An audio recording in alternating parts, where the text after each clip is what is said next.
যুক্তরাষ্ট্র ও ইসরায়েলের সঙ্গে ইরানের দীর্ঘদিনের বিরোধ আবারও নতুন করে উত্তপ্ত হয়ে উঠেছে। কূটনৈতিক আলোচনার টেবিলে সমাধানের পথ খোঁজা হলেও বাস্তবে পরিস্থিতি আরও একবার যুদ্ধের দিকে মোড় নিয়েছে বলে আশঙ্কা করা হচ্ছে।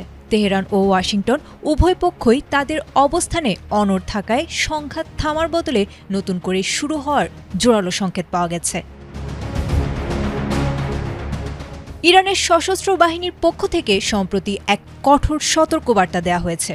আল জাজিরার এক প্রতিবেদন থেকে জানা গেছে, দেশটির সামরিক সদর দপ্তরের উপপ্রধান মোহাম্মদ জাফর আসাদি স্পষ্ট জানিয়ে দিয়েছেন, যুক্তরাষ্ট্র বা ইসরায়েলের যে কোনো ধরনের বোকামি বা দুঃসাহসিক পদক্ষেপের জবাব দিতে ইরান পুরোপুরি উন্নত প্রযুক্তি এবং অভিজ্ঞ চিকিৎসক দলের নিরলস প্রচেষ্টায় আমরা আছি আপনার পাশে। ডেল্টা হাসপাতাল প্রস্তুত।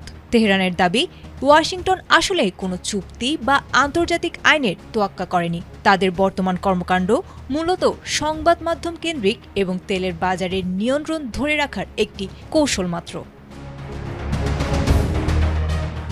অন্যদিকে মার্কিন প্রেসিডেন্ট ডোনাল্ড ট্রাম্প ইরানের দেওয়া সর্বশেষ শান্তি প্রস্তাব প্রত্যাখ্যান করেছেন।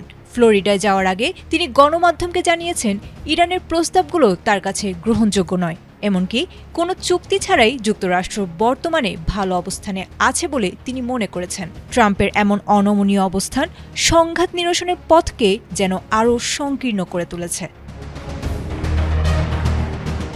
বিশ্লেষকদের মতে, ইরান বারবার নমনীয়তা দেখালেও যুক্তরাষ্ট্রের কঠোর অবস্থান পরিস্থিতিকে জটিল করে তুলেছে। তেহরান স্পষ্ট করে বলেছে, পারমাণবিক কর্মসূচি নিয়ে আলোচনার আগে তাদের উপর থেকে অর্থনৈতিক নিষেধাজ্ঞা প্রত্যাহার এবং হরমুজ প্রণালীর নিরাপত্তা নিশ্চিত করতে হবে। সব মিলিয়ে মধ্যপ্রাচ্যের পরিস্থিতি বর্তমানে চরম অনিশ্চয়তার মুখে।